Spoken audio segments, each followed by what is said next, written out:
Welcome to another week of the Behavior, Evolution, and Culture Seminar Series.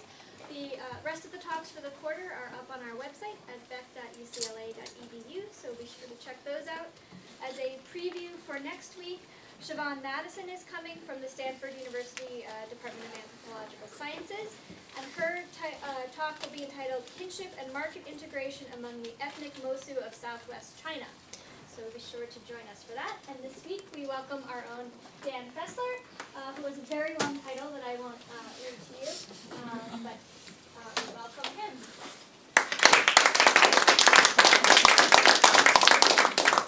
I assume you're all here to see Karen Redwine, and I'm not her, but we're just too polite to leave now. So it's all right, enjoy the lunch. You'll notice that the title gets increasingly lowbrow as you go down. So I'm trying to start on a high note and then go back to my true nature. To introduce the question here, probably everybody in this room who teaches evolutionary approaches to human behavior, like just about everybody who publishes in the field, happily endorses Tinbergen's important distinctions between three different kinds of questions about any given trait in an organism. But when one actually looks at what evolutionary psychologists typically do, and I warn you, this is not data, this is just my impression, but I see a lot of evolutionary psychology papers come across my desk, and my impression is that the distribution looks something like this. About 75% of the time the paper is about ultimate function. Maybe a fifth of the time people make some reference to proximate mechanism. And they pay just about no attention to development or evolutionary history at all, even though people happily endorse the importance of those third and fourth items, right? And the functionalist gambit, that is the assumption that the trait that we're looking at is an adaptation that solves important problems that recurrently face the species in its environment of evolutionary adaptiveness. The functionalist gambit works pretty well, and it's often a very useful heuristic in starting to explain some trait in an organism. But it's often the case that it can't explain particular aspects of the mechanism at issue. And this is clearly the case for morphology. So just to choose a well-worn example, 5 digits is the basic plan for vertebrates. And we see this across widely disparate taxa. Right? And there's no intrinsic reason why 5 is necessarily better than, say, 4 or 6. And often it's the case that the 5 gets modified quite a bit, as in the case of a whale, in order to do something fairly different than the original function of the digits. The way to explain that 5 has to do, that is, that feature that there's this common aspect of the morphology, has to do with the evolutionary history of digit structure, rather than simply looking at function. So if you only started with function, you would have a difficult time explaining the ubiquity of that pattern, right? And so my basic message, which I'll tell you now before the food coma sets in, is that many, many different features of mental mechanisms, importantly including features that reduce their efficiency or effectiveness, features that seem maladaptive, are really only understandable in light of their phylogenetic derivation. And this is because natural selection acts through the modification of existing traits. And so adaptations necessarily reflect their evolutionary history. And when we only adopt the functionalist gambit, when we only think about traits in terms of ultimate function, we're often going to have difficulty explaining other aspects of those traits that reflect their history. So before I get into the details, I want to give you some terminology. And the literature doesn't have consistent use of terminology. So this is terminology that Jason Clark, who is working on this topic with me, and I, and also Matt Gervais, who has worked on this topic with me in the past. These are our words. Sometimes they overlap with common terms out there in the literature, and sometimes they don't. But I think they're useful distinctions, and I want to introduce them to you. So the first is the concept of refinement. This is modification of a trait through natural selection for some variation or variant of the function for which it was originally selected. So what we have here is the basic hind limb and hip structure of a primate, and on the left and on the right that of a human. In the hominid lineage, those structures have been extensively modified in order to allow for bipedal rather than quadrupedal locomotion, but they're still performing the same function that they always performed, which is to support the organism and facilitate locomotion. Okay? So refinement is a change over time for a variation of the original function. And that's very different from co-optation, which is modification of the trait through selection for an entirely new function. So in birds, the tail feathers perform important functions during flight, but in the pheasant family, they have been modified for sexual display purposes, reaching perhaps the apex of its elaboration in the peacock's tail, everyone's favorite example of a sexually selected trait. Right? So advertising male genetic quality is an entirely different function than the aerodynamic functions that tail feathers serve in most birds. And that's an example of co-optation. The trait has been put to an entirely different use, which is importantly different from refinement. You can imagine that in refinement what you're going to see is often less extreme variation, less extreme change over time compared to co-optation, because the adaptive problem being solved in the latter case is entirely different. Another important concept is that of serial homology, and Jason Clark is really the one who has promoted this in terms of thinking about emotions in particular and evolved aspects of mind in general. Right? So a serial homologue is a situation in which multiple versions of the trait exist simultaneously in the same organism. So in crustaceans and insects, you often see this. You see duplication of body segments with variation, right? So that this segment here is different from this segment here. But all of the variants are existing in the organism simultaneously. Okay? And I'm going to argue, as Jason has, about several emotions, that serial homology is an important concept in understanding how it is that we can have seemingly related but different versions of a given trait extant in the mind at one time. Importantly, this process of duplication can occur at both phylogenetic and ontogenetic levels. So in the case of this organism here, all of these limb segments develop at the same rate during the course of ontogeny. Right? The duplication occurred in the evolution of the species, but once that body plan is in place, then it develops simultaneously. But you can also have developmental serial homology, in which not all of the traits are present, that is, not all of the duplicates of the trait are present at time 0, and then over time one trait is duplicated, so that at time 1, time 2, and so on, you see increasing numbers of the trait. That doesn't happen in the case of body segments like this, but I think it does speak to some aspects of psychological development that I'll talk about later. Next, there's exaptation, and it's unclear exactly whether this is the meaning that Stephen Jay Gould had in mind or not, but the meaning that we employ here is a situation in which a trait is being used for functions for which it was not originally selected. So this fellow here, right, he's using his antlers to scratch an itchy body part, right? No doubt that is gratifying, and perhaps it has some extremely minor effect on his fitness by removing some ectoparasite there. But it's pretty clear that antlers have not been shaped by selection for this purpose. That is, they're not back scratchers or genital scratchers or anything else. They don't have special properties that that facilitate their use in this regard. Right?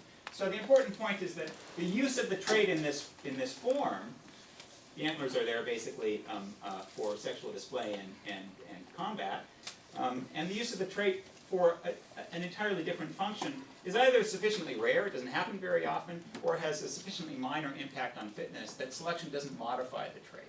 Okay? And that's an important distinction between, for example, refinement and co-optation. Right? And finally, taking a page from Gary Marcus's book, right, using engineering terminology, we refer to a kludge to identify a solution that is improvised from existing materials rather than engineered from scratch. Okay? Because natural selection operates through the modification of existing traits, often cobbles together solutions using mechanisms that are already in place, right? It's going to be the case that many of the important features of an organism, including psychological features, this is funny, and so was the previous slide. What's wrong with you people? It's very funny. Come on. No one can crack a smile. This is funny. That's not funny. That's funny. It's funny in about 2 different ways. Anyway. I mean, I heard there's this jerk who always sits over here who never laughs at anything. Always asks hard questions. But that's me, so presumably you guys would be more lighthearted. Anyway, co-optation, the process of putting an existing trait to a new purpose, is often going to produce traits that are kludgy, that have this jury-rigged kind of workaround character to them, right? So I'm just going to use that as an adjective to refer, to draw your attention to the fact that some of the traits that we're going to be talking about are inelegant and reflect this as a consequence, a history of co-optation. Right?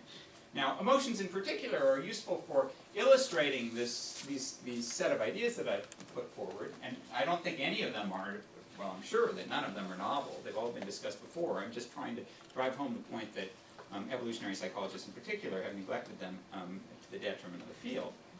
And emotions are useful for illustrating this point, first because they have many, many different aspects. So the eliciting conditions, the subjective experience of the emotion, their effects on cognition, their effects on behavior, and then the characteristic displays associated with them. Those different aspects give us different entry points or different points of leverage to examine them and try and figure out what's going on. And importantly, as I think you'll see in some of the examples that I'll give you in a moment, there is at least prima facie evidence of a disjunction between some of these features and the apparent functions that the given emotion performs. Right? And that disjunction, so that there seems to be an imperfect fit there, is evidence of this history of co-optation and the kludgy nature of the adaptations that I'm trying to convey to you. Okay? So in particular, the rest of the talk is going to be about disgust as a case study in this.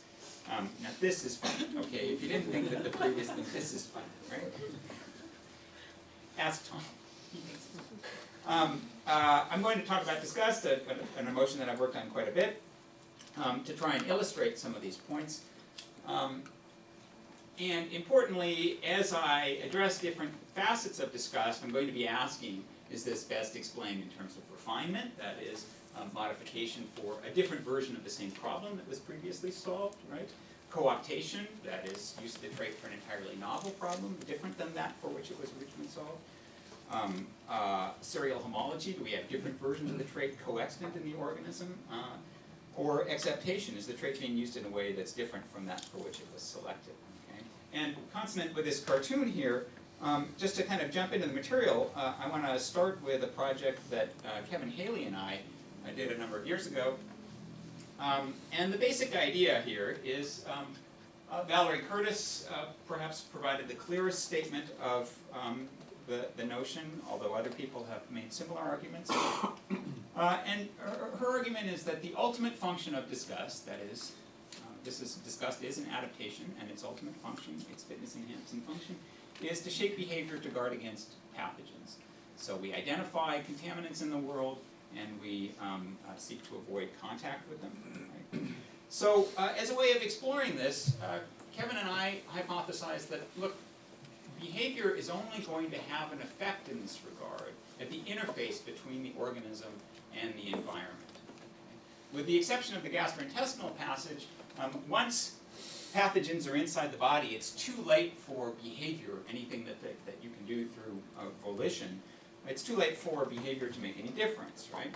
So if it's the case that the function of disgust is to shape behavior in a way that guards against contamination, then it should be the case that different parts of the body have different salience with regard to disgust. That is, we think about different parts of the body differently with regard to their vulnerability to contamination. Specifically, the parts of the body that interface with the environment should be a focal point for disgust, whereas the inner parts of the body should be much less disgust sensitive, as it were. And so we asked ourselves, well, how can we how can we ask people about the different disgust sensitiveness of different parts of the body? And we came up with a hypothetical organ transplant paradigm, right? We said, look, imagine that medical science has advanced to the point where body parts are routinely replaced, right? How disgusting would it be to have each of these different parts of your body replaced in an organ transplant surgery, right? We systematically varied whether those body parts were on the outside of the body, whether they interfaced with the environment, or whether they were on the inside, where it would be too late for behavior to make any difference. And here are the results.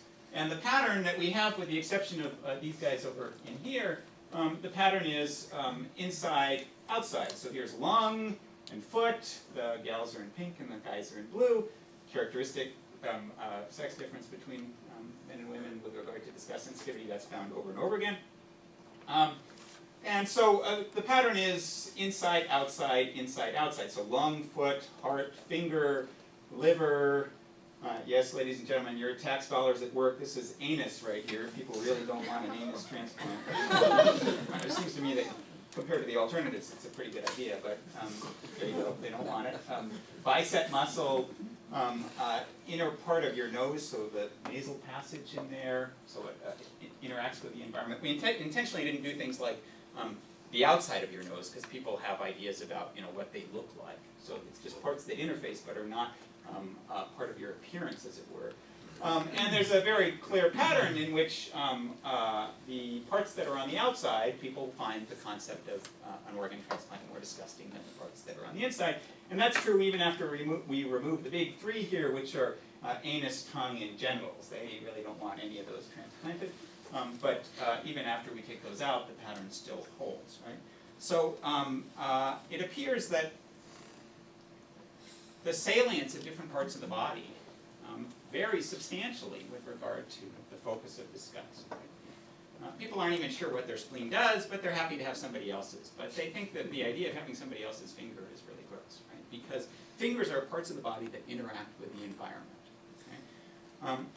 The problem here, if you think about it for a moment, so there's John Tooby's favorite metaphor, the Swiss Army knife, and it looks like we have a very specialized tool here. But the problem is that the tool is if you think about it, is kind of imperfect, because the hallmark of disgust, of course, and some of you maybe even are experiencing it right now, sorry if I'm spoiling your lunch, is that there is this oral gastrointestinal rejection, right? So at the very first, people want to try and keep things from getting into their mouth, and then if they really feel strongly disgusted, they'll actually be nauseated and vomit, right? And if this is just about interface with the environment, period, and it isn't about oral incorporation, it's odd that we would see that pattern, right? Why should you vomit when you step barefoot in dog poop, right? That is, this seems like a costly, inefficient system, right?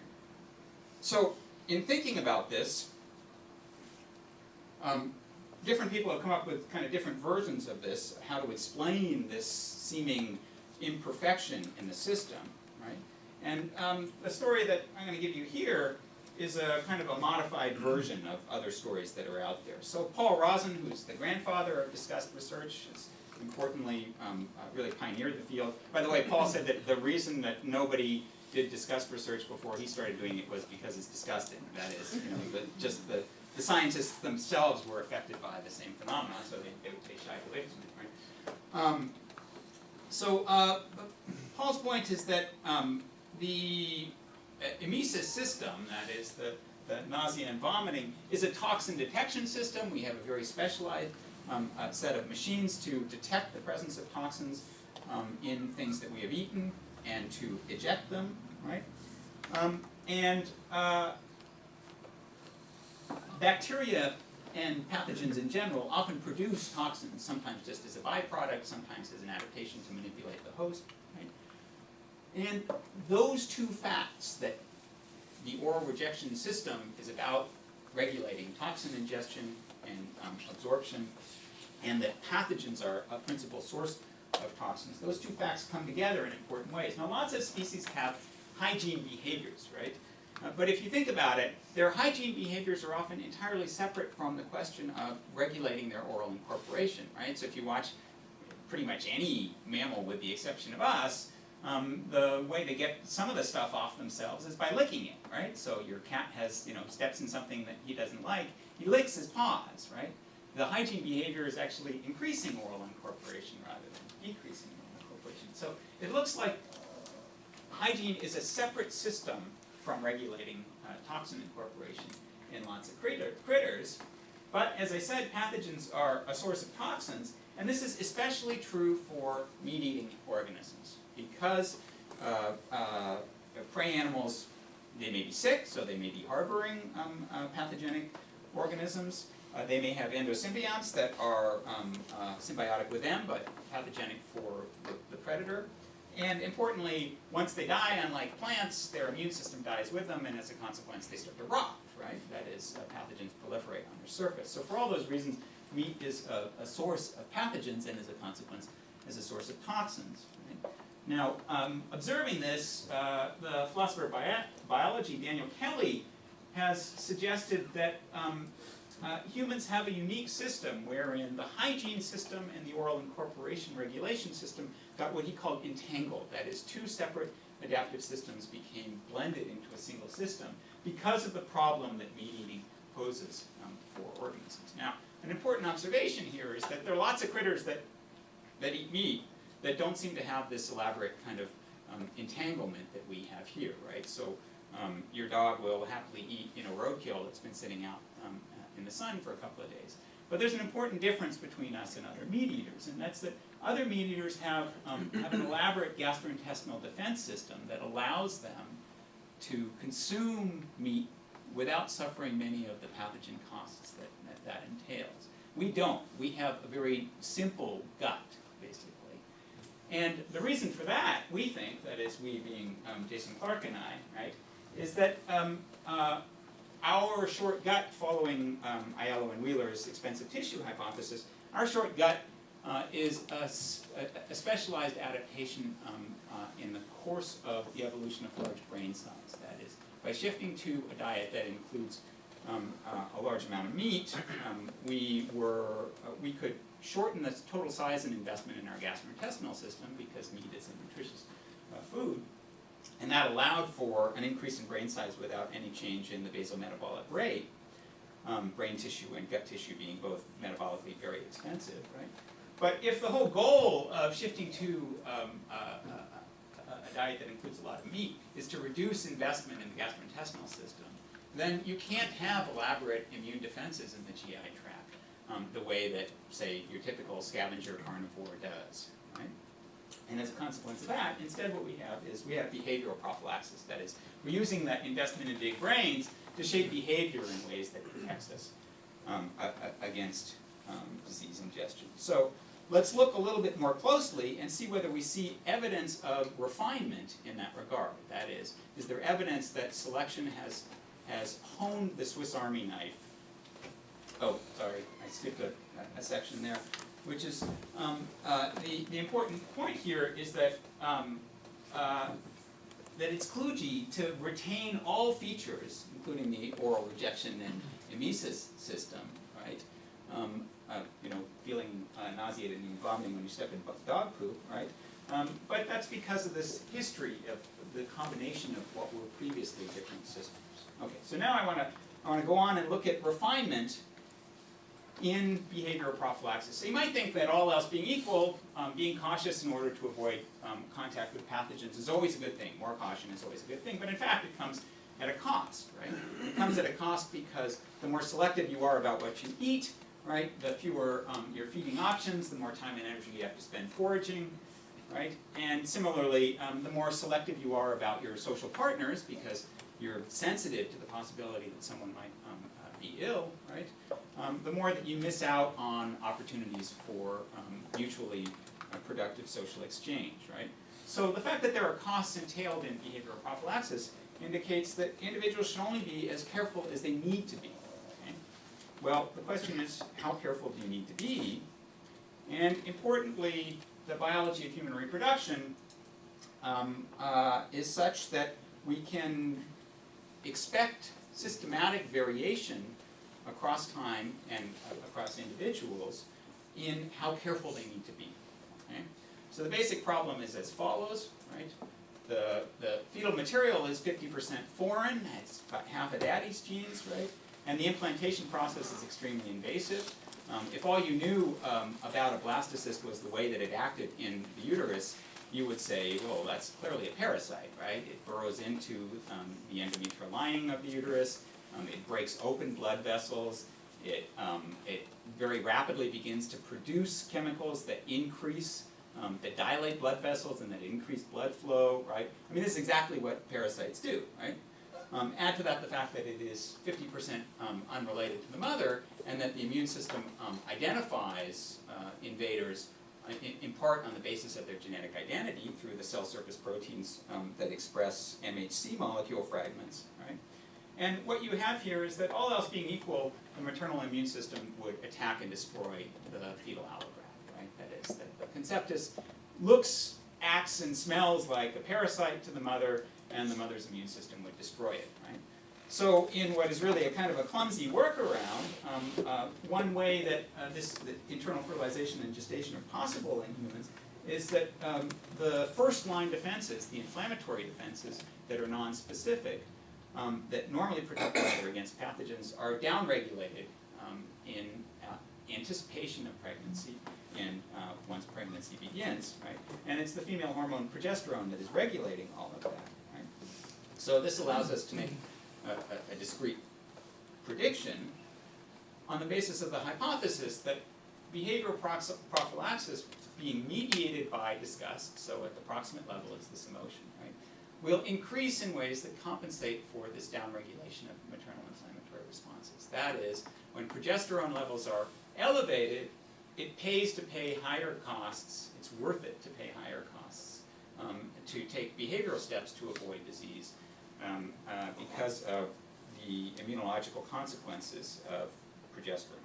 Okay? So just to refresh your memory, this is what hormone cycle looks like across the menstrual cycle. Here's ovulation in the middle. Estradiol peaks right around there. That's the blue one. But progesterone, what we're interested in here, the red hormone, peaks in the middle of the luteal phase, so following ovulation.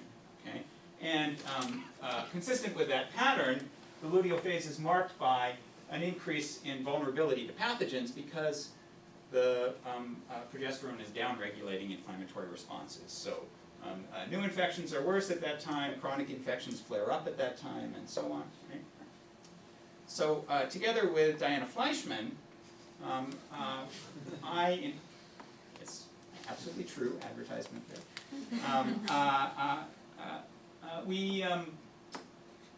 We explored the relationship between progesterone and behavioral prophylaxis in two different studies, and the rationale for the measures used is as follows.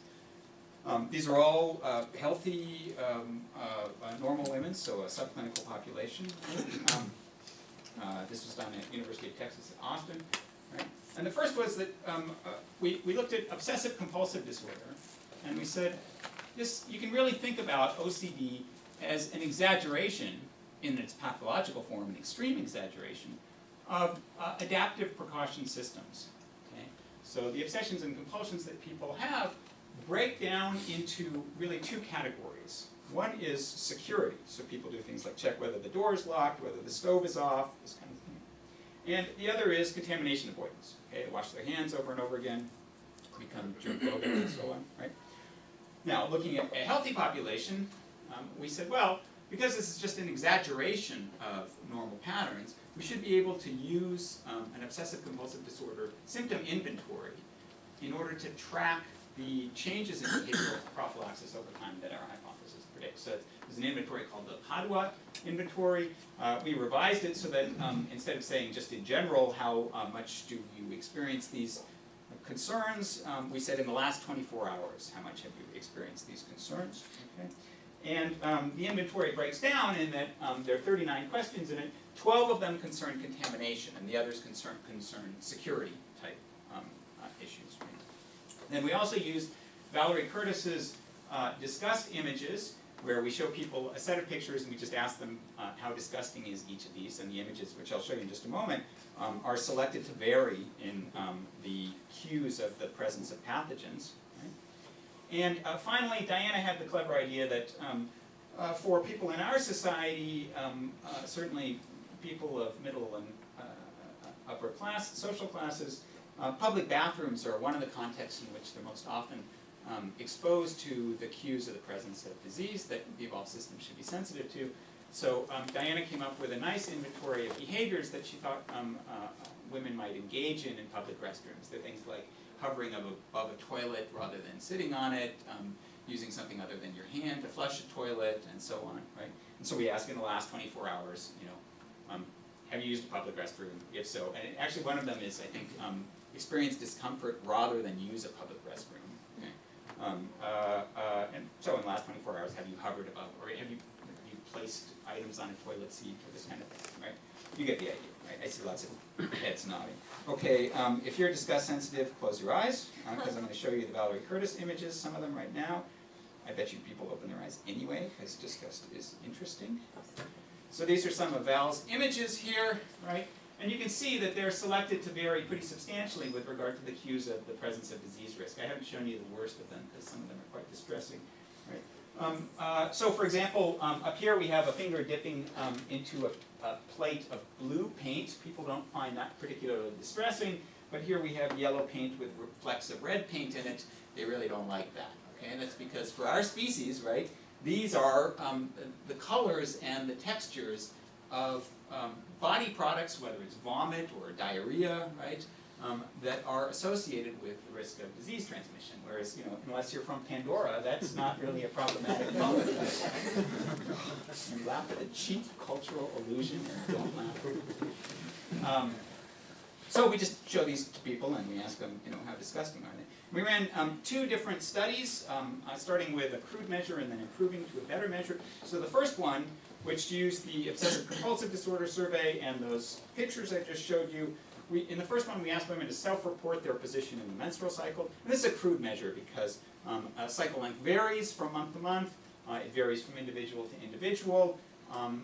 Really what we're interested in here is progesterone levels, and we're guessing at progesterone levels based on cycle position. So in the second study, we used a direct assay of what we're interested in, the progesterone, and we added the bathroom measure. And I'll show you the results from all of those. So here's the first study, and the solid line shows you self-reported symptoms. Remember, these aren't sick people, these are healthy people. On those OCD inventory items that concern contamination, and the dotted line shows you the items from the same inventory that don't concern contamination. The solid bars there designate the period of high progesterone during the menstrual cycle, and you can see that there is there's an elevation in both sets of items, but that it's particularly marked for the items that concern contamination. Then looking at the disgust ratings of those Curtis images, you see the same kind of pattern there, right? And keeping in mind that this is a crude study, we then look at the study 2 where we have the actual assays. And here again we find a correlation for both contamination relevant and security relevant concerns on the OCD inventory, but the slope is substantially steeper for the red items. Those are individual data points. So individual women's self-reported symptoms for contamination relevant and for security relevant. And you see that as salivary progesterone goes up, in particular the contamination relevant items become more frequent. Right? Looking at the disgust ratings of the pictures, so how gross are those pictures? Again, we get a correlation with salivary progesterone. And finally, looking at those bathroom behaviors, we get them again. So the evidence is convergent across different dependent measures. Now, these are all self-report items, but there's no reason to think that people have any kind of a focal model that would lead them to generate such kinds of patterns of behavior. It's always important to look at whether you're getting the same result from different groups of investigators. Obviously, even without meaning to, a single group of investigators may be somehow shaping their experiments in a way that produces the desired result. And in particular, if you get another group of investigators that are using a different method that produces the same result, then you have more confidence in that result. So here it's nice to know that Ben Jones and his group in the UK, they are the sort of, if you don't know their work, they're the facial image manipulators par excellence. And one of the things that they've done is come up with a set of algorithms that change the apparent health in a face by changing the skin tone and so on. Right? And so they digitally manipulate facial photographs to make an individual face appear healthier or less healthy. And they ask people, how much do you prefer one face over the other? They conducted 5 studies, 3 of which don't involve direct hormonal assays, but 2 of which do. And in each, they find the predicted pattern, namely that women in the high progesterone category show a stronger preference for the healthy over the unhealthy face than women in the other. So everybody has a preference for the healthy face. It's just stronger when progesterone is elevated, which is exactly what this hypothesis predicts. So, you know, it really does look like it's worth paying increased costs to shape behavior in a way that reduces the risk of disease transmission when one is more vulnerable to disease by virtue of the fact that progesterone is elevated, right?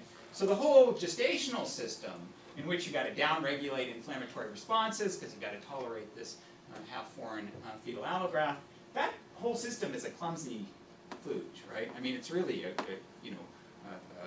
kind of half-assed workaround, right? But that system, once it's in place, it generates selective pressure for refinement of the disgust system as an adaptation to avoid pathogen transfer. Right? Well, disgust doesn't only operate with regard to things like wounds. Importantly, it operates in the sexual domain. And this raises the question of how can we explain sexual disgust? Is this an example of refinement? Is this acceptation? Right? Different people have put forth different suggestions. So Paul Rosen, adopting what would now be called the terror management perspective, the term wasn't in wide circulation at the time that he wrote initially on the subject. Right?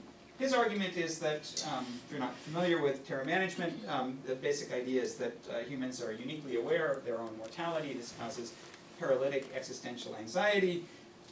And in order to be able to go on with life, humans need to assuage that anxiety by distancing themselves from things that remind them that they're going to die, and associating themselves with things that give them the impression that they are immortal. There are a number of problems with terror management theory that, from an evolutionary perspective, that Carlos Navarrete and I have written about. But even holding those aside, it's unclear exactly what Paul means here, whether he's saying that this is an acceptation, so this is like the buck scratching himself, and that humans can use sexual disgust, that is, humans can use disgust in the sexual domain in this manner, or whether he thinks that this is, there's actually been selection, that is, this is cooptation. So why sex? Well, simple. Paul says sex is what animals do. Having sex reminds us that we're animals. We know that animals die. That reminds us that we're going to die. So we're disgusted by sex because it causes existential anxiety. So it's essentially a psychodynamic defense mechanism. Now, it could be an acceptation, or it could be a co-optation. That is, if it really is the case that, you know, individuals who suffer paralytic existential anxiety suffer reduced fitness, then there would be selection. It would be co-optation rather than acceptation. But the theorists on the question are a little bit fuzzy about this. I see lots of frowns. That's fine. You can frown. I agree with you. It's there are problems with terror management theory, and because the camera's on, that's all I'll say about that. Valerie Curtis, remember, she's the one who strongly pushed the position that disgust is all about pathogen avoidance. She says, well, the same is true of sexual disgust. Sexually transmitted diseases are evolutionarily ancient, even though some, like HIV/AIDS, are recent. They have been around for a long time. Lots and lots of primates suffer them, right? Obviously, intimate contact, exchange of body fluids, potential tissue damage, those are all situations that are conducive to disease transfer. So sexually transmitted diseases, Curtis argues, are selection pressure favoring refinement of the basic disease avoidance system. So in her book, sexual disgust is just another version of disgust in which the goal is to avoid pathogen transfer. Right? We take a slightly different perspective on this. Right? So we start out with the observation that disgust is antithetical to sexual arousal. It's clear that sexual behavior is closely linked to fitness entirely independent of disease transmission issues. Obviously, fitness is all about, is defined in terms of reproduction, and there's no reproduction without sexual behavior, right? And it's also clear that some reproductively suboptimal sexual behaviors, inbreeding being the prototype, clearly elicit disgust. Okay, so it's quite a lot of work, some of which I and Carlos have done, exploring disgust in the context of inbreeding avoidance. This suggests that sexual disgust may be a separate adaptation that is not about existential anxiety, it's not about disease avoidance. Instead, the disgust system has been co-opted, it's been put to a different purpose, namely the regulation of sexual behavior to avoid suboptimal sexual behaviors. So, again, there are going to be costs and trade-offs in any behavior, and the general hypothesis is that the strength of sexual disgust should vary as a function of the fitness costs of different sexual behaviors. So, Carlos Navarrete and I worked on this with the starting point that the probability of conception is unequally distributed across the menstrual cycle, of course concentrated around the mid-cycle when ovulation occurs, right? And if that's the time that conception is most likely, then that's the time that the costs of biologically suboptimal sexual behaviors are going to be maximal. That is, something like inbreeding that carries a direct biological cost is going to be much more costly here than it is here, because inbreeding is not going to result in depression of fitness if it doesn't result in conception, and it's less likely to do so late in the cycle than mid-cycle. Okay? So, since the cost of these behaviors will depend on day of cycle, if sexual disgust is a co-opted adaptation that is not about disease avoidance, but is about regulating sexual behavior exclusively, then it should vary accordingly. Full transparency here, we did this study quite a long time ago. We used crappy measures, and as I'll tell you in a moment, I think it really needs to be replicated. We used John Haidt's disgust scale, which has got a bunch of problems with it, and his better measures are since out there, in which people just respond to hypotheticals. How disgusting would it be if you saw X? So, somebody stick a fish hook through their finger. You heard about a brother and sister who had consensual sibling incest, and so on, right? We, again, using a crude measure of position in the cycle, we asked women to self-report where they were, and then we estimate conception risk based on estimated cycle days. So it's an estimation of an estimation. It's very crude. And what we find here is that, that conception risk correlates only with sexual disgust. So things like sticking a fish hook through your finger are disgusting because they pose a risk of disease transmission. Seeing a cockroach run across your plate poses a risk of disease transmission. Contact with the dead, contact with animals, and so on, right? But items like inbreeding, exclusively about sex, those correlate positively with presumed conception risk. Okay? Now, as I said, this is a very weak study, and among other things, in full disclosure, I should say, we didn't find the luteal phase increase in disease avoidance that Diana Fleischman and I subsequently found. And that's probably because of the weakness of the measures used, right? So we should take this with a grain of salt, and I would like to see it replicated using better measures. But to the extent that, the data that we have are the data that we have, it's important to point out that this can't be explained in terms of a side effect. So the conception risk is positively correlated with interest in sex in general. It's not that sex writ large becomes more disgusting in some fashion, which might be consistent with a terror management explanation. Right? People become more proceptive as well as receptive as a function of conception risk. It's also not that people are just more disgust sensitive in general because they have a positive mood, they're open to new experiences as a function of conception risk. Right? It's just these suboptimal behaviors like inbreeding that seem to elicit the negative response, right? So this looks to me like a case of co-optation where, because inbreeding elicits, all the classic disgust responses, the facial reaction, the gastrointestinal distress, and so on. This looks like a case of co-optation where the system regulating oral incorporation and then subsequently hygiene was put to an entirely different purpose, like the peacock's tail.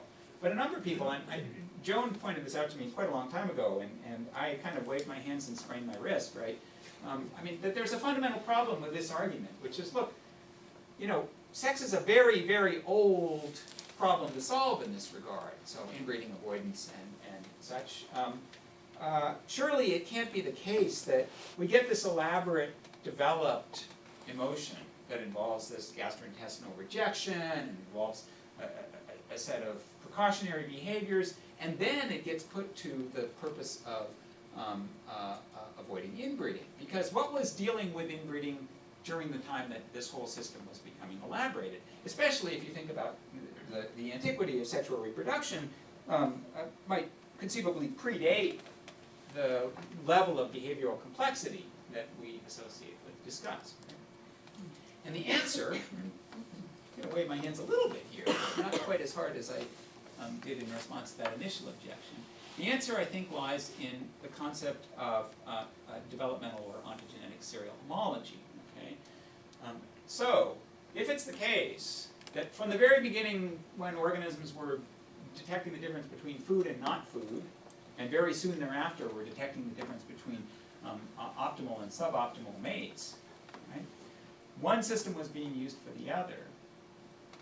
But in the course of individual development in an extant species, they don't develop on the same time schedule, and one is a duplication of the other. Then you can get the elaborate systems that are associated with one system in the context of the other, right? So think about feeding and sex for a human, okay? Obviously, detecting toxins, avoiding pathogens, etc. Detecting toxins is important very early in life. Avoiding pathogens comes on not too long after that. Mate selection isn't important for decades after that, well, a decade and a half or so, right? So the mate selection system comes online much later. If it develops by virtue of ontogenetic duplication of the existing disgust system with modification, that is, there is serial homology and co-optation, then the mate selection system has the properties of the disgust system, even though the use of disgust, as it were, in mate selection is much older phylogenetically than some of the features of that disgust system. And if that all sounds implausible and obtuse, consider attachment. Okay? So there's quite a bit of evidence that the styles of attachment early in life, so the relationship that an infant has with its caretakers, right, forecast the style of interaction that that individual will have with reproductive partners later in life. Okay? Why should that be the case? I mean, that seems like a weird system to have, right? And surely it is the case that altricial individuals' interactions with their caretakers is evolutionarily more recent than reproduction, right? Because, you know, you would certainly have reproduction without any parental care whatsoever, right? What seems to be going on here is that there is serial homology, developmental serial homology, where the system that works well for regulating one kind of intimate, mutualistic interaction is duplicated and employed for another kind of intimate, mutualistic interaction later in life. I'm going to open the window because I can see that you guys are all suffering from oxygen deprivation at this point. Either that, it's just, my wife always falls asleep when I talk for a long time. Doesn't matter what I talk about. And maybe it's just my voice.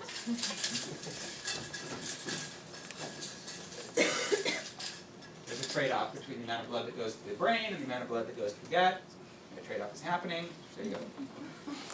Lots of possible explanations.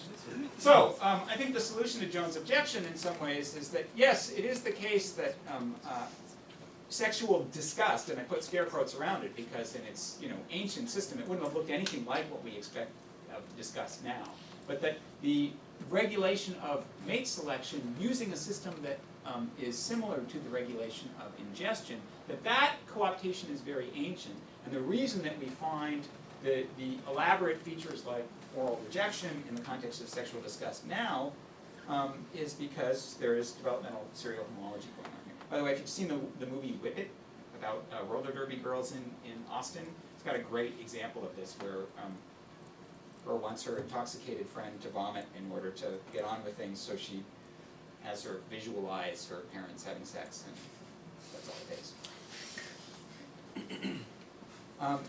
So why would this ever happen? Why would you have this co-optation even at a level that is much less elaborated than the level that we see in human beings? Right?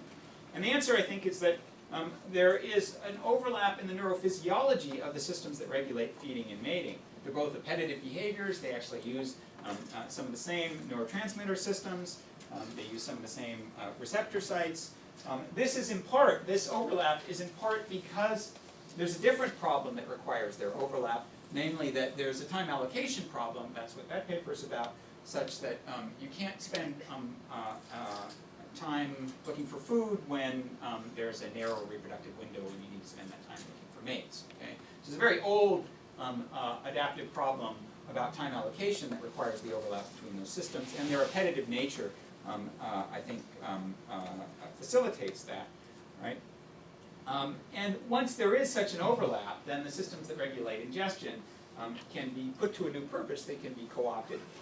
Pre-apted is our version of a crude word to talk about. There are positive affordances for co-optation to regulate sexual behavior. But obviously disgust is more complicated than just being about toxin avoidance, just being about contamination avoidance, or just being about mate selection. And that's because there is moral disgust. This, of course, is Vice President Biden during the past presidential campaign. He's displaying a classic disgust face, wrinkled nose, the curled lip, and so on. It's not because he's in the presence of pathogens. In fact, he is looking at his opponent in the debate, right? Then Governor Sarah Palin, and the surface features of Governor Palin as a stimulus should in no way elicit disgust, right? That is, as far as we know, Vice President Biden is attracted to women, and Governor Palin is, by many people's estimation, a very attractive woman. She's certainly symmetrical and so on, right? She's vivacious and displays other cues of health that are typically positives. So why is Vice President Biden disgusted by Governor Palin? And the answer is it's not about her person as a stimulus qua person. It's rather the ideas and positions that she espouses. Okay? He is experiencing moral disgust. Now you might say, well, but maybe this is just a metaphor, right? Maybe he isn't really disgusted.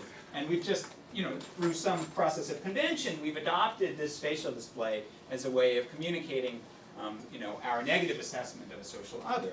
But in fact, some very nice experiments, not done by I or my collaborators, tell us that that is not true at all. Right? So Simone Schnall and her group did a lovely set of experiments in which they asked people to judge the moral wrongness of a variety of actions, and they elicited disgust independent of the judgment task. So in one set of studies, they elicited disgust incidentally by spraying party store or joke store fart spray in the room so that it smelled like somebody had passed gas just before the participant entered, and they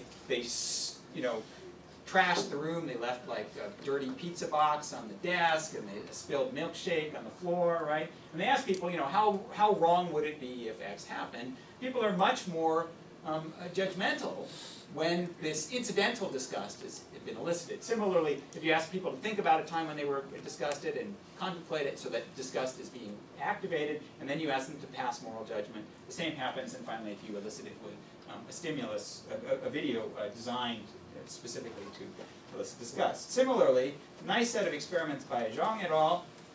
In Science, deservedly so, right? They had participants contemplate engaging themselves. So now, rather than passing moral judgment, it's about you as the actor. Okay, so first party rather than third party, engaging in unethical behavior or ethical behavior. Participants were randomly assigned to different conditions. And then they had a cognitive task in which they were gauging the accessibility of hygiene-related words. If you think about unethical behavior, it's easier to think of hygiene-related words. That is, the question of hygiene starts to float to the surface in your mind when you've thought about sinning. Okay? And they also had, offered participants their choice of a thank you gift. You could either have sanitizing hand wipes or a pencil, right? And when participants have thought about engaging in unethical behavior, they choose the sanitizing hand wipes over the pencils more often than when they thought about engaging in ethical behavior. The paper's called "Washing Away Our Sins," I think, right? It's trying to clean yourself of your unclean thoughts. And then they did a consumer products survey thing where they had people contemplate unethical or ethical behavior, and then they asked them, how attractive do you think these various products are? And having thought about sinning, people think that the hygiene-related products are more attractive than when they thought about being moral, right? So you put that together with the fart spray. I mean, you think these are wacky experiments. Yeah, but they're showing us something, okay? They're creative, and they're showing us that, that it isn't just a metaphor, okay? That moral disgust really is the full disgust, and that it is eliciting the full suite of hygiene concepts and concerns that we associate with core disgust. Okay? Whoops, sorry, wrong direction. I'm going too far. Well, importantly, unlike other creatures, as everyone in this room, I think, the majority of people in this room would agree, the real hallmarks of human beings are the extent to which our behavior is shaped by cultural norms, the extent to which we cooperate with non-kin, and as part of that cooperation, we engage in altruistic punishment of others, including higher order punishment, that is punishing people who don't punish those who violate important cultural norms, right? And these uniquely human practices, premised on cultural information, in turn create selective pressure for mechanisms which will motivate conformity to cultural norms, but not just conformity, because in a world of higher order punishment, you also have to motivate punishment, and that includes ostracism as well as overt punishment. And the systems that regulate prophylactic behavior are already nicely preapted for ostracism. What do you do with regard to interacting with somebody who shows signs of disease? You avoid them. You shy away from them. You don't want intimate contact with them. You don't want to be near them. You don't want to cooperate with them extensively, and so on, right? So what we have here is a system that already has the affordances needed for ostracism in the world of norms, right? And it has been co-opted. That is, the selective pressure generated by the existence of those norms and the punishment that they entail has resulted in a duplication of that existing system and a modification for an entirely different purpose. This is like the peacock's tail. It has nothing to do with hygiene at all, but all the hygiene stuff comes along as baggage, because that's what happens when you duplicate the system, right? It's kludgy. Now, as a final illustration of this, I want to present a project that Carlos and I did, which I think raises interesting questions as to what is, to what extent are we seeing this kind of cultural co-optation that I just described, where there's, cultural co-optation is the wrong term. It is natural selection that is generating the selective pressure that results in co-optation. But it is cultural norms that are the source of the selective pressure, right? And human behavior on those cultural norms. That, on the one hand, there's that possibility, and then there's another interesting possibility, which is that social groups may exploit aspects of evolved psychology that then may result in co-optation or may not. And I would say that the jury is completely out on this. I argue one position, but the other position can be argued just as strongly. And what is this about? This is about reactions to members of outgroups. Okay? So ethnocentrism, which is what I'm going to talk about right here, is just one of these aspects of differentiating between the outgroup and the in-group. And ethnocentrism is really composed of two separate motives. One is a negative assessment of members of the outgroup, and the other is a positive assessment of members of the in-group. So you can have one without the other. So you can think out-group members are bad or disgusting or whatever, without necessarily thinking that in-group members are a lot better. You can be, extremely patriotic, favoring your in-group, and not be particularly hostile towards out-groups. Ethnocentrism is the combination of those.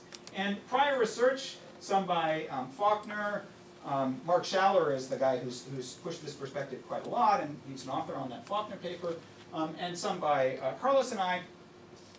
Prior research has as at least in North American populations, has documented a link between ethnocentrism and disease avoidance. So the more that people report perceiving themselves as being vulnerable to disease, so compared to most people you know, you get sick more often, less often, about the same. And the more disgust sensitive they are, how disgusting is, those were maggots in the teeth, if you were wondering what that Valerie Curtis picture was. Okay, in the gums, not the teeth, sorry. That was for Marty. The more disgust sensitive you are, the more you perceive yourself as vulnerable to disease, the more ethnocentric you're likely to be. Okay? So there's this clear link between ethnocentrism and disease avoidance, right? And that's not surprising if you look at propaganda from, any time during the last several centuries, right, where outgroup members are frequently described as disease vectors. Okay? So choose your disgusting insect or rodent, and the chances are that somewhere some pogrom has been justified on the basis of that metaphor, right? And even today we use euphemisms like ethnic cleansing that are about hygiene and disease avoidance, right? So with this as background, Carlos and I thought, well, let's explore whether, since we know that there's a link between ethnocentrism and disgust sensitivity and disease avoidance, let's explore whether ethnocentrism is carried along with other aspects of disease avoidance in a system that, separate from this question of ethnocentrism, should be functional. So I described previously to you the effects of progesterone. Progesterone obviously needs to be elevated and continue in elevation into pregnancy because you have to tolerate the fetus as it develops. Importantly, the different trimesters of pregnancy differ with regard to the consequences for development of infection, with the first trimester being the period of maximal vulnerability. You can think about fetal development as something like the trajectory of an arrow leaving a bow, and perturbations early in that trajectory have much more dramatic consequences generally than perturbations later in that trajectory. If you flick the arrow when it's just leaving the bow, it doesn't even hit the haystack, right? But if you flick it an inch before it hits the target, the net result is not very great in terms of the deviation from the original trajectory. It's not uniformly true of all infections, but as a general rule, infections in the first trimester are going to be worse than infections in the second and third trimesters. So what we did is we asked healthy pregnant women to engage in a task designed to measure their level of ethnocentrism, in which they read two essays, one which was by a non-American, these were all American women, who was critical of the United States. Americans are hypocritical, they claim to be, about meritocracy and egalitarianism, but they're really classist, this kind of thing, right? And the other that was written putatively by an American that praised the United States. Okay, so we have outgroup hostility towards the outgroup on the first, which is what do you think of this guy who's a member of an outgroup and is critical of your in-group, and on the other hand, we have the opportunity to be favorable towards the in-group, right? And we asked the participants to evaluate the authors. How smart do you think they are? How much would you want to interact with them, and so on, right? And this is the pattern that we get. So the solid line there is pro-American bias, which is the combination of hostility towards the outgroup and positivity towards the in-group. The dotted line is basically morning sickness. Okay, that's the nausea and vomiting of pregnancy. You probably know that morning sickness is concentrated in the first trimester, and that's when ethnocentrism is elevated also. Okay. So it looks like ethnocentrism is, part and parcel of this disease avoidance system. Now, Mark Schaller's argument, and in that paper, Carlos and I present the two possibilities, and we don't really decide between them, and I'm not sure that we can. I have a preference, but I don't think the evidence suffices. Mark Schaller's position is that outgroups were a source of novel pathogens in the environment of our ancestors, right?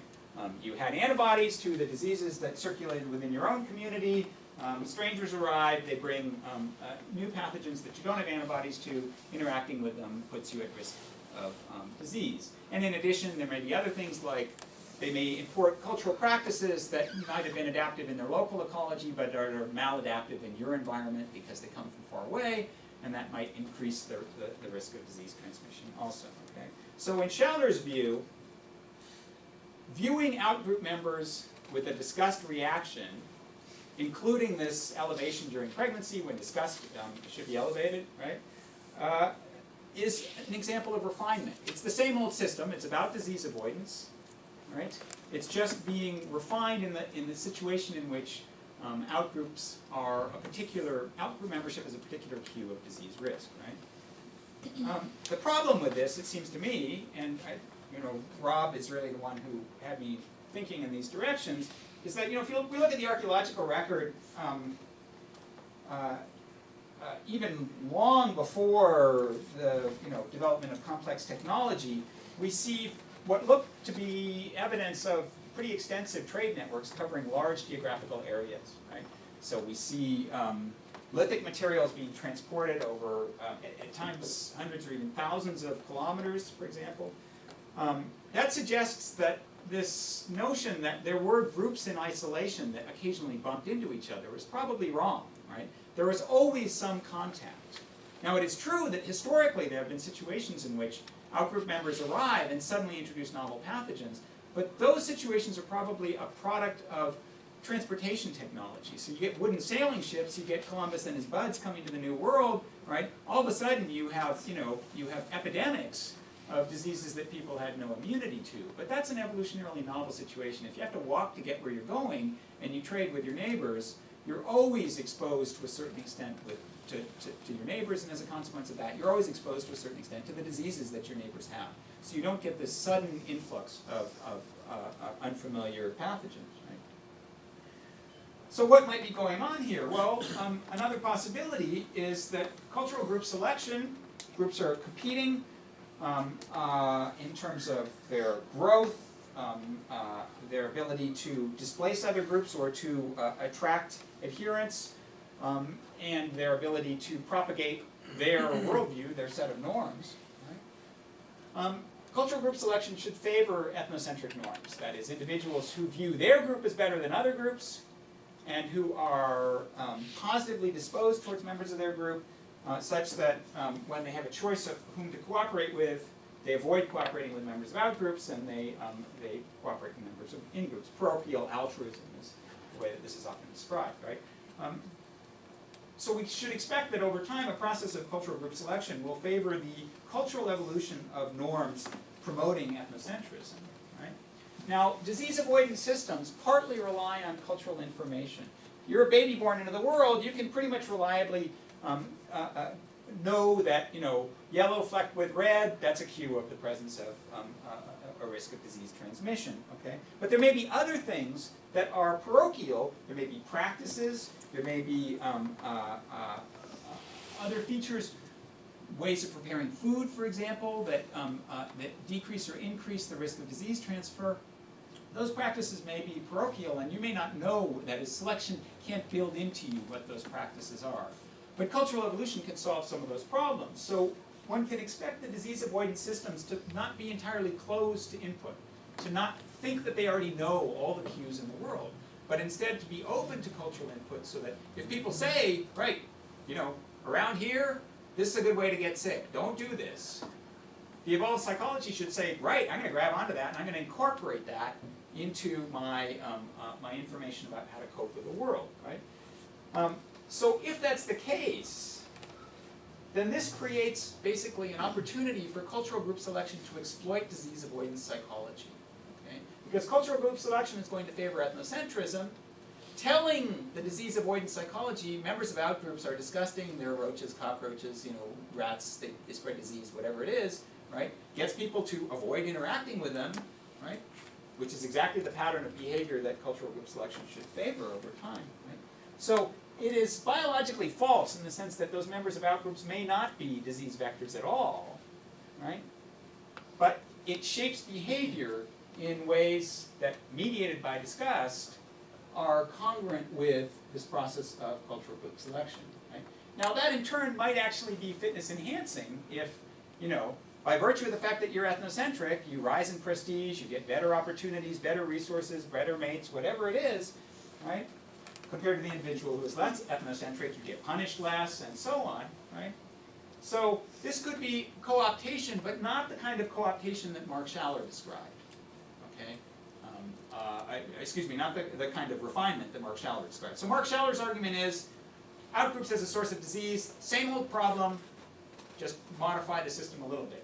This is, we're suggesting as a possibility here, is complete co-optation, right? So it might be fitness enhancing, but it's only fitness enhancing because of the existence of those cultural norms. Okay? So, to summarize, I've suggested that, you know, we can think about a phylogeny wherein there was this very old original system that explains the centrality of the oral gastrointestinal rejection in disgust, which is about avoiding the ingestion of toxins. Then very early in the evolution of sexual behavior, the feeding regulation system was co-opted. It was put to a new purpose, right, for the regulation of sexual behavior.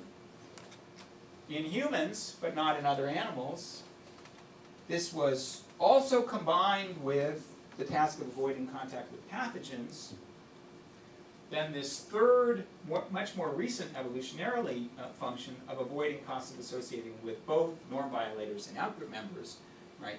That is the product of the evolution of appropriate altruism and punishment. And all of these are serially homologous, and that a mature human being exhibits all of these traits simultaneously. Right? Now, comparatively, we can ask, well, which of these problems is unique to humans, which should be common, and therefore which of these adaptations should we expect to see, right? So this problem of regulating toxin ingestion, that's a very common one. Basically, any creature that has the ability to discriminate, and particularly has the ability to learn as a function of experience, and even to reject things that it has ingested, it should show some form of a very, very primordial kind of disgust in this regard, right? Regulating sexual behavior, as I said, again, going to be true for any creature where it has essentially the opportunity to select among different mates rather than just spewing gametes out into the environment. So this suggests that we should see an overlap between these two systems in lots and lots and lots of species, including species that are very, very distantly related to human beings. Right?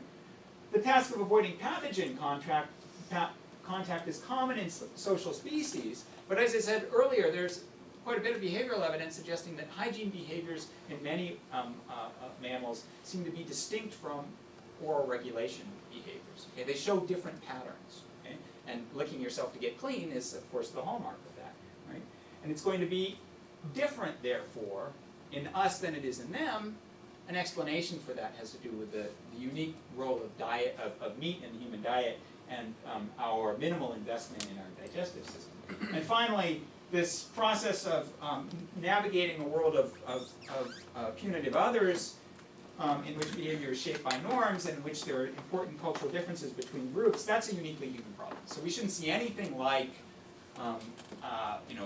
moral disgust and outgroup disgust in non-human species. So the take-home message then, as I hope to have illustrated for you with regard to disgust, is that like other adaptations, emotions reflect their history. We can only really understand these strange concatenations if we think about them in a phylogenetic context. Right? And that leads to really a fuller understanding of the mind. This is one of my favorite kludges, right? So two different machines glued together for a new purpose. Right? And I will end just by thanking my various collaborators, Jason Clark, Serena Eng, Diana Fleischman, Matt Gervais, Kevin Haley, and Carlos Navarrete, and thanking you for your attention. Positive visual stimulus.